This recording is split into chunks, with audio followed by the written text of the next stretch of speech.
इस चैप्टर का final section है एबनॉर्मल मॉलिक्यूलर मास। एबनॉर्मल मॉलिक्यूलर मास को समझने से पहले हम एक प्रॉब्लम करते हैं और इसी प्रॉब्लम के थ्रू ये कंसेप्ट समझेंगे। प्रॉब्लम ये है, find boiling point of solution when 74.5 gram of KCl is dissolved in 1000 gram of water. Kb for water is 0.52। तो ये प्रॉब्लम जैसे हमने अभी तक प्रॉब्लम्स की उस तरह की किसी भी नॉर्मल प्रॉब्लम की तरह है। यहाँ पर मैं क्या करूँगा, delta TB is equal to KB W2/m2, ये मोल्स ऑफ सोल्यूट हो गए, इंटू 1000/W1, ये mass of solvent in kilogram हो गया। वैल्यू पुट करी तो ये गया 0.52 इंटू 74.5, ये KCl का मास हो गया।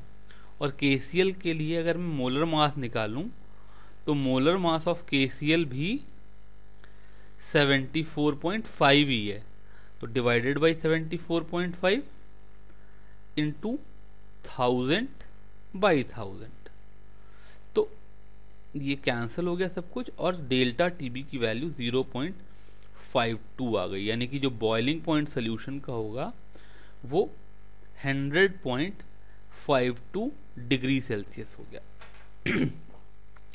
अब आप सोच रहे होंगे इतना सिंपल प्रॉब्लम इन्होंने क्यों कराया। जब हम एक्चुअली देखते हैं, सपोज करो मैं ये सोल्यूशन लूं, तो जो TB एक्चुअल होगा उसकी वैल्यू 100.52 ना हो करके अप्रॉक्सीमेटली 101.04 होगी। यानी कि जो डेल्टा TB में 0.52 एक्सपेक्ट कर रहा था वो 0.52 ना होकर के 1.04 हो गया। ये क्यों हुआ ये समझने की जरूरत। अब अगर यहां पर जो कॉलिगेटिव प्रॉपर्टी है वो ज्यादा आ गई है, यानी कि इसे 0.52 की बजाय 1.02 आ गई है, तो मान लो मैं एक और प्रॉब्लम किसी को देता जहां पर मैं ये कहता कि elevation of boiling point of solution when 74.5 gram of a non-volatile solute is dissolved in 1000 gram of water is 1.04. Find molar mass of solute if Kb for water is 0.52. तो सेम कंसेप्ट लगाएंगे तो मेरा value क्या जाएगा, delta TB is equal to KB W2/m2 into 1000/m1। अब यहाँ value put करें तो 1.04 is equal to 0.52 into 74.5 upon m2 into 1000 ये m1 नहीं, ये W1 है, माई मिस्टेक, 1000/1000।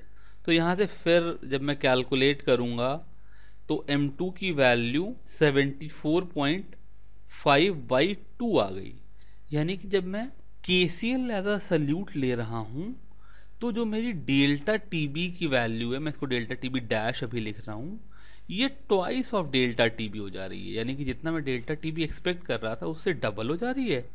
और जब मैं मॉलिक्यूलर मास निकाल रहा हूं तो जो M2 डैश की वैल्यू है वो जो एक्सपेक्टेड मॉलिक्यूलर मास है उसका हाफ हो जा रहा है। ये जो एबनॉर्मेलिटी है ये क्यों आई, ये इस टॉपिक में हम समझने की कोशिश करेंगे। और इस एबनॉर्मेलिटी का कारण है डिसोसिएशन। बिकॉज KCl जो है इसको जब मैं वाटर में डालता हूं तो K++Cl- में ब्रेक कर जाता है। यानी कि जब मैंने 74.5 ग्राम ऑफ KCl लिया तो मैंने तो सोचा कि मैंने 1 मोल KCl लिया था, यानी कि मेरी मोलैलिटी 1 मोलल है, इसलिए मेरा डेल्टा TB 0.52 आएगा। पर सोल्यूशन में जा करके ये डिसोशिएट हो गए और ये वास्तव में 2 मोल सल्यूट पार्टिकल हो गए। और चूंकि 2 मोल सल्यूट पार्टिकल हैं इसलिए मोलैलिटी 2 मोलल हो गई। 2 मोलल मोलैलिटी के हिसाब से जो बॉइलिंग पॉइंट आया वो 1.04 आया। तो ये जो एबनॉर्मल मोलर मास आया ये इसलिए आया क्योंकि KCl सोल्यूशन में जा करके डिसोशिएट हो गया। अच्छा, डिसोसिएशन ही एकमात्र कारण नहीं है जिसकी वजह से एबनॉर्मल मॉलिक्यूलर मास आएगा। एक और एग्जाम्पल देखते हैं। ये एग्जाम्पल है एसिटिक एसिड का। जब भी हम एसिटिक एसिड को किसी नॉन पोलर सॉल्वेंट में, जैसे मैं एसिटिक एसिड ले लूँ CH3COOH, और जानबूझ करके मैं इसका ये OH का COH का स्ट्रक्चर बना रहा हूँ, और इसको बेंजीन जैसे नॉन पोलर सॉल्वेंट में डिसॉल्व कर दूँ, तो जो इसकी मिथाइल चेन है ये तो बेंजीन के साथ कंपेटेबल है, लेकिन जो इसका एसिड वाला पार्ट है ये बेंजीन में खुश नहीं है, बिकॉज ये जो ग्रुप है ये ग्रुप पोलर है और बेंजीन नॉन पोलर है।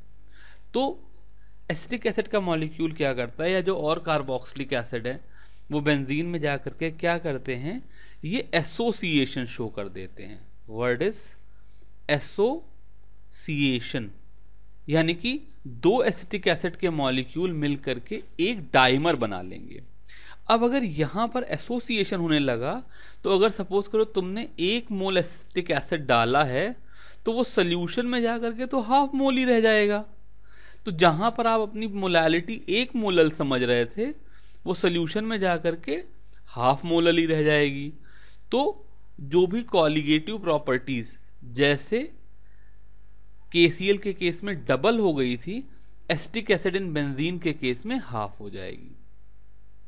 और चूंकि कॉलिगेटिव प्रॉपर्टी और मोलर मास आपस में इनवर्सली प्रोपोर्शनल है, हम सारे फॉर्मूले में देखते हैं डेल्टा TB डेल्टा TF, अगर मैं लेफ्ट हैंड साइड पर रखूं तो मोलर मास हमेशा राइट हैंड साइड में डिनोमिनेटर में आता है।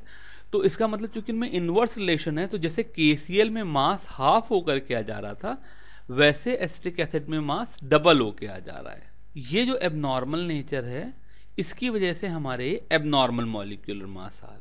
इस प्रॉब्लम को सॉल्व करने के लिए केमिस्ट थे वैन 't हॉफ, उन्होंने एक van 't Hoff factor introduce किया।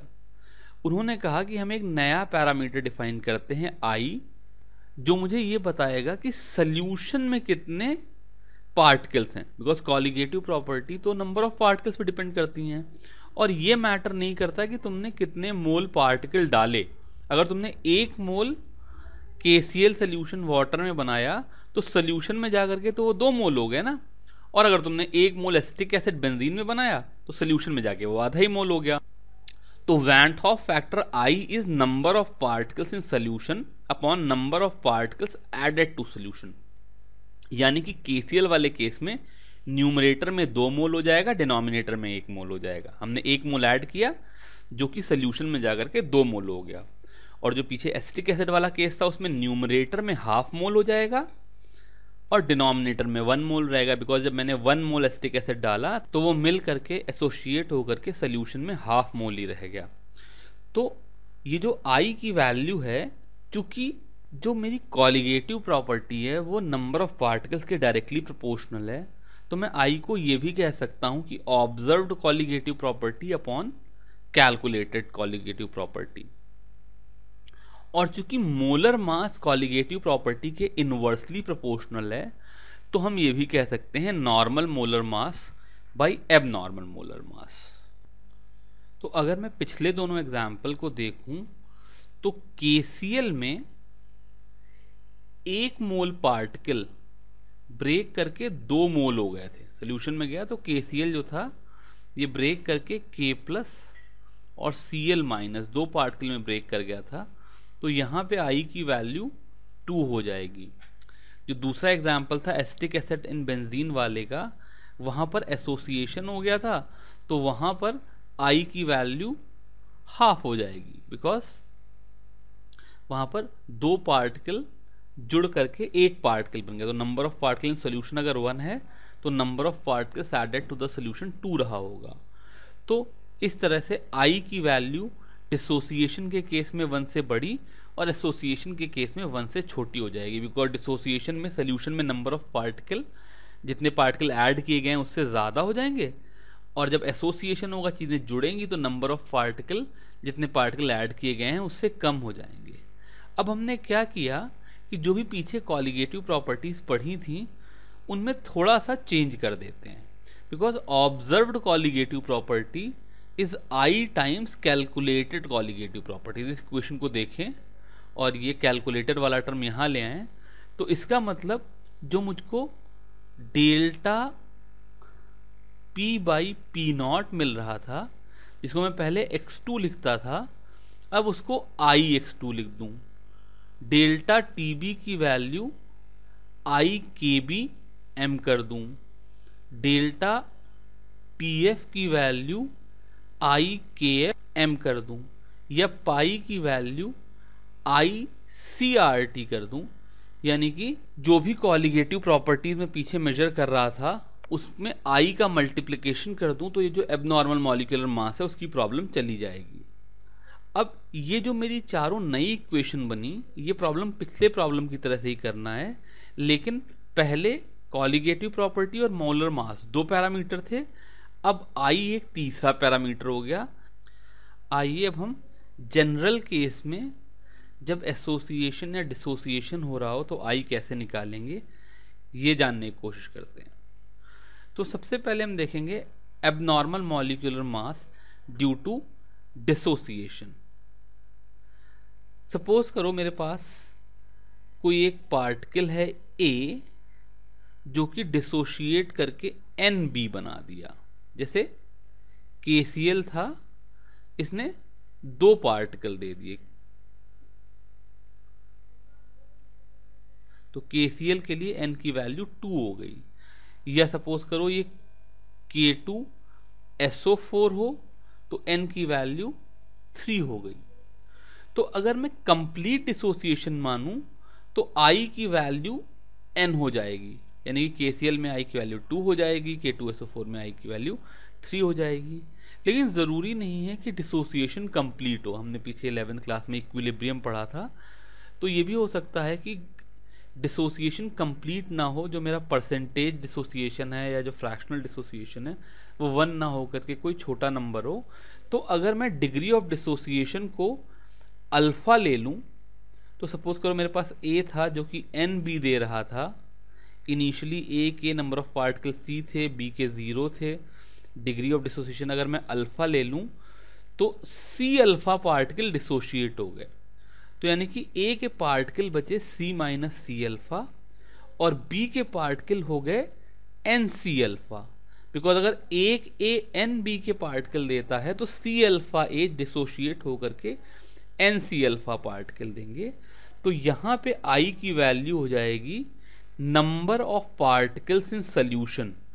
तो सोल्यूशन में कितने पार्टिकल हैं? एक तो कुछ A हैं जिसकी value C minus C alpha है, प्लस कुछ B हैं जिसकी वैल्यू NC अल्फ़ा है, divided by total number of particles which were added. हमने तो सोल्यूशन में C पार्टिकल्स ऐड किए थे, तो I की वैल्यू हो जाएगी 1 minus alpha plus N alpha, जिसको मैं 1 प्लस N माइनस 1 अल्फ़ा कह सकता हूँ, जहाँ पे N की वैल्यू KCl जैसे पार्टिकल जो कि दो पार्टिकल में टूटते हैं उनके लिए 2 हो जाएगी, K2SO4 जैसे पार्टिकल के लिए 3 हो जाएगी, एटसेट्रा एटसेट्रा।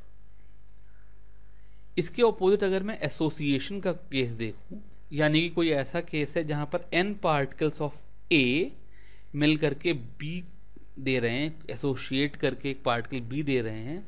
इनिशियली A के C मोल थे, B के 0 थे, और अगर डिग्री ऑफ एसोसिएशन पहले की तरह से ही डिग्री ऑफ एसोसिएशन अल्फ़ा हो तो C में से C अल्फ़ा पार्टिकल एसोशिएट कर गए, इसलिए A के पार्टिकल रह गए C माइनस C अल्फ़ा और B के पार्टिकल हो गए C alpha by N, because N moles of A 1 mole of B दे रहे हैं।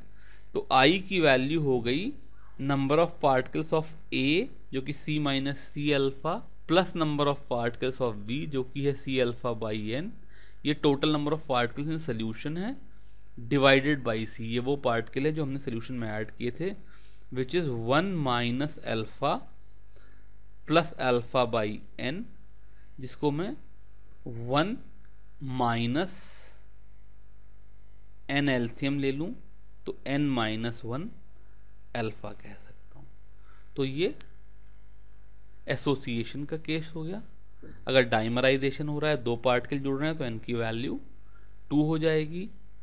N इज इक्वल टू 2 के लिए I की वैल्यू 1 माइनस अल्फ़ा बाई 2 हो जाएगा। n इज इक्वल टू 3 के लिए मान लो कोई ऐसी चीज़ है जहाँ पे ट्राइमर फॉर्मेशन हो रहा है, तो वहाँ पर i की वैल्यू 1 माइनस 2 बाई 3 अल्फ़ा हो जाएगी। ये प्रॉब्लम देखते हैं। प्रॉब्लम है 2 gram of benzoic acid dissolved in 25 gram of benzene shows a depression in freezing point equal to 1.62 Kelvin. Kb for benzene is 4.9 Kelvin kilogram per mole. What is percentage association of acid if it forms dimer in solution?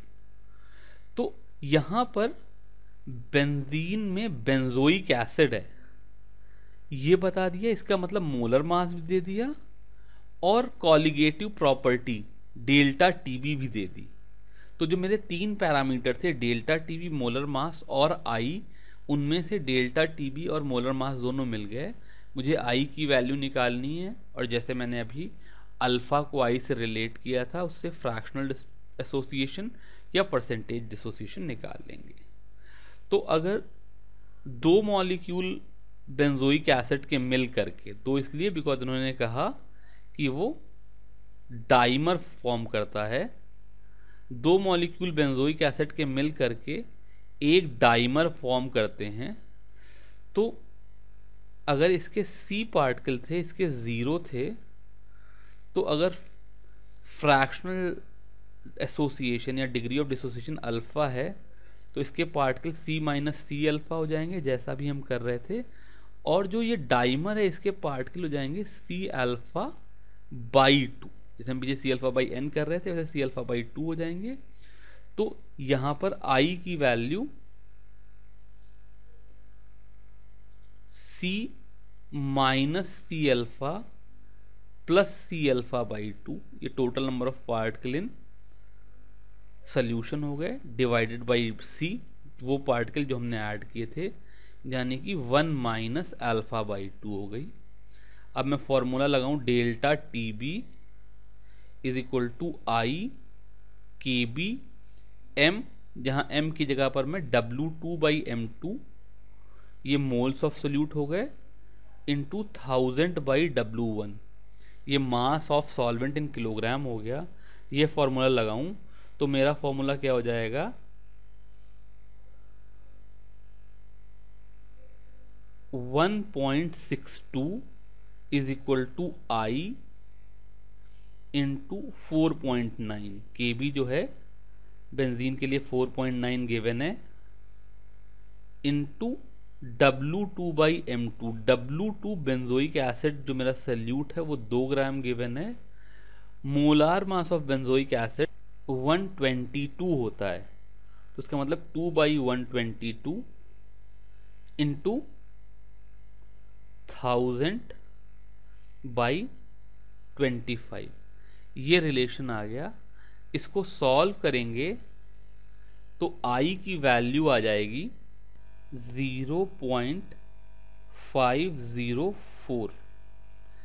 अब मैं ये जो relation निकाला है इससे अगर relate करूं तो 1 minus alpha by 2 is equal to 0.504, यानी कि अल्फ़ा बाई 2 की वैल्यू हो जाएगी 1 minus 0.504 which is equal to 0.496। Degree of dissociation alpha हो गया ट्वाइस ऑफ 0.496।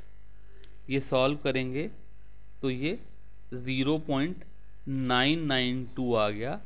इसका मतलब अगर मैं परसेंटेज में दिखाऊं तो 99.2% benzoic acid molecules are associated.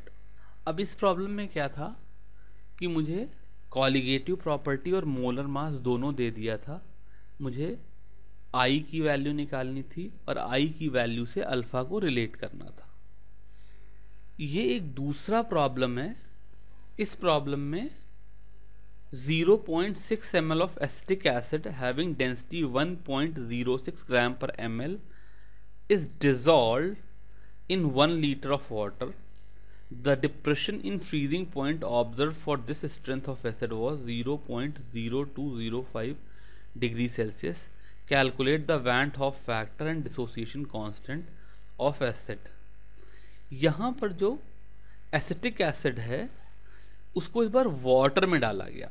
तो जब एसिटिक एसिड को बेंजीन में डालते हैं तो वो एसोशिएट करता है, लेकिन एसिटिक एसिड को वाटर में डालेंगे तो हमने लास्ट इक्विलिब्रियम में पढ़ा था ये वीक एसिड है, ये डिसोशिएट कर जाएगा. तो यहाँ पर van Hoff factor greater than 1 होगा. हम लोग उसकी वैल्यू निकालने की कोशिश करते हैं. तो पहले तो 0.6 ml एसिटिक एसिड है जिसकी डेंसिटी 1.06 ग्राम पर ml है. इसका मतलब जो एसिटिक एसिड का अमाउंट है मास ऑफ एसिड, ये हो गया, इसको मैं W2 भी कह सकता हूं, ये हो गया 0.6 इंटू 1.06, ये आ गया 0.636 ग्राम. 1 लीटर वाटर में डिजोल्व किया गया है which is approximately 1 kilogram of water, क्योंकि जो वाटर है उसकी डेंसिटी 1 ग्राम पर ml होती है. तो 1000 ग्राम या 1 किलोग्राम W1 आ गया. ये W2 था मास ऑफ एसिड.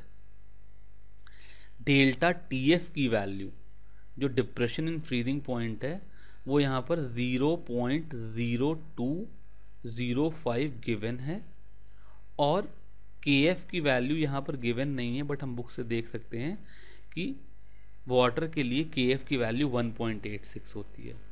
तो यहाँ पर मैं अगर रिलेट करूँ delta TF is equal to I KF M, जहाँ पर M को मैं W2/M2 into 1000 by W1 appoint करना चाहूँ तो यहाँ पर मुझे M2 नहीं पता है.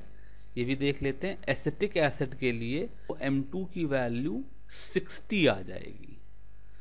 तो इन सब चीज़ों को मिला करके मैं कह सकता हूँ 0.0205 ये डेल्टा TF आ गया इज इक्वल टू 1.86 KF आ गया into W2 which is 0.636 upon M2 जिसकी वैल्यू 60 है इंटू 1000 बाई 1000 बिकॉज W1 भी 1000 है इंटू I.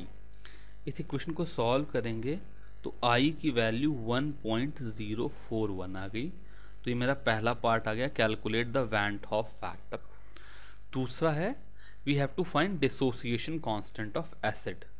तो अगर मैं एसिटिक एसिड के लिए डिसोसिएशन की इक्वेशन लिखूं, थोड़ी देर के लिए मैं एसिटिक एसिड को HAC लिख रहा हूं which gives H plus AC minus, जिसका कंसंट्रेशन C होता, ये 0 हो जाता, तो बाद में ये C माइनस C अल्फ़ा हो जाता है, ये C अल्फ़ा हो जाता है, ये C अल्फ़ा हो जाता है, और इक्विलिब्रियम कांस्टेंट Ka की value C square alpha square upon C1 minus alpha आ जाती है. तो पहली ज़रूरत तो मेरे को है C निकालने की. C is molarity which is approximately equal to molality in this case because this is very dilute solution. तो 1 लीटर में 0.636 ग्राम है. इसको मैं मोलर मास से डिवाइड कर दूं 60 से, तो कंसंट्रेशन आ गया 0.0106 मोलर. ये C की वैल्यू हो गई.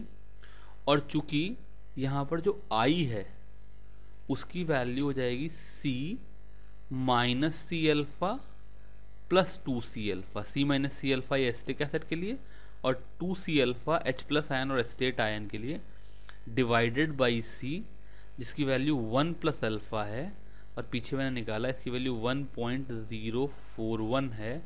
तो यहाँ से अल्फ़ा की वैल्यू आ गई 0.041. तो कंसंट्रेशन आ गया सिंपल, कितना मास था उससे ही, और डिग्री ऑफ डिसोसिएशन आ गई I से, वैन हॉफ फैक्टर से जो मैंने पीछे निकाला. अब मैं क्लास 11 से कंसेप्ट लगाऊंगा तो K की value C square alpha square upon C1 minus alpha हो गई. क्योंकि अगर आपको याद हो तो के की value concentration of H plus into acetate by HAC होती थी। H प्लस सी अल्फ़ा है, एसिटेट सी अल्फ़ा है, और HAC का C माइनस सी अल्फ़ा है which is C1 minus alpha. ये एक C यहाँ पे कैंसिल हो गया, तो Ka की वैल्यू हो गई C alpha square upon 1 minus alpha. C की वैल्यू ये गिवन है, अल्फ़ा की वैल्यू ये गिवन है। कैलकुलेट करेंगे तो यह जाएगा 0.0106 इंटू 0.041 स्क्वायर अपॉन 0.959। सॉल्व करेंगे तो के की वैल्यू 1.86 इंटू 10⁻⁻⁵ आ जाएगी।